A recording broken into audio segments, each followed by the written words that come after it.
নিৰ্বাচনৰ প্ৰাক মুহূৰ্তত BPFত বৃহৎ খহনীয়া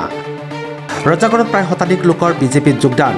বৰ্তমান সময়ত ৰাজ্যত ৰঙালী বিহুৰ সমান্তৰালভাৱে চলি আছে নিৰ্বাচনৰ গৰম বতাহ প্ৰতিদিনে শাসক বিৰোধীয়ে এটাৰ পিছত এটা অঞ্চলত নিজৰ ৰাজনৈতিক মুনাফাৰ বাবে চলাই আহিছে ধাৰাবাহিক প্ৰচাৰ আৰু যোগদান কাৰ্যসূচী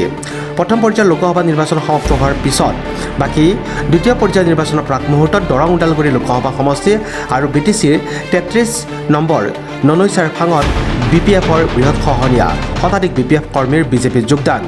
BTC কাৰ্যবাহী পাৰিষদ সঞ্জিত তান্তিৰ কামকাজত সন্তুষ্টি লাভ কৰি তেওঁৰ নেতৃত্বত ভাৰতীয় জনতা পাৰ্টিত যোগদান কৰে BPFৰ নেতাকৰ্মীসকলে একচুৱেলি আজি 2 দিনৰ আগত আমাৰ দললৈকে আমি BPF দলৰ ৰাজাগড় প্ৰাইমেৰীৰ সভাপতি লক্ষ্যধৰ দাস ডাঙৰীয়া আৰু BPF দলৰ প্ৰাক্তন যুৱ মৰ্চাৰ সভাপতি কুলেন নাথ ডাঙৰীয়াক আমি আমাৰ দললৈকে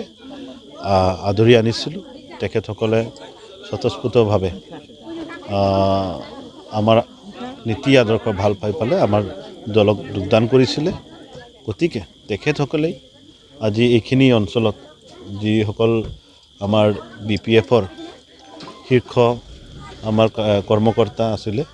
তেখেতসকলৰ লগত আমাৰ যোগাযোগ স্থাপন হ'ল তেখেতসকলেও ইচ্ছা প্ৰকাশ কৰিলে যে আমাৰ এই বিশাল মোদীৰ পৰিয়ালত তেখেতসকলেও এই মোদীৰ পৰিয়ালত চামিল হৈ ফালে আমি একেলগে এই সমাজ এই অঞ্চল আৰু এই VCDCয়ে হওক আমি কামখিনি কৰি যাম বুলি তেখেতসকলেও আজি সকলোৱে মিলি আমি সংকল্পবদ্ধ হৈছোঁ আৰু সকলোকে আজি আমাৰ পৰিয়ালটিলৈ আমাৰ দলটিলৈ মই আদৰিছোঁ আৰু এইটো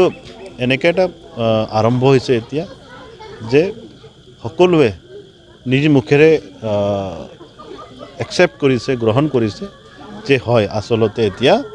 আমাৰ গোটেই ভাৰতবৰ্ষত গোটেই অসমত গোটেই BTRত শান্তি প্ৰতিষ্ঠা হৈছে ডেভেলপমেণ্টটো আগৰ তুলনাত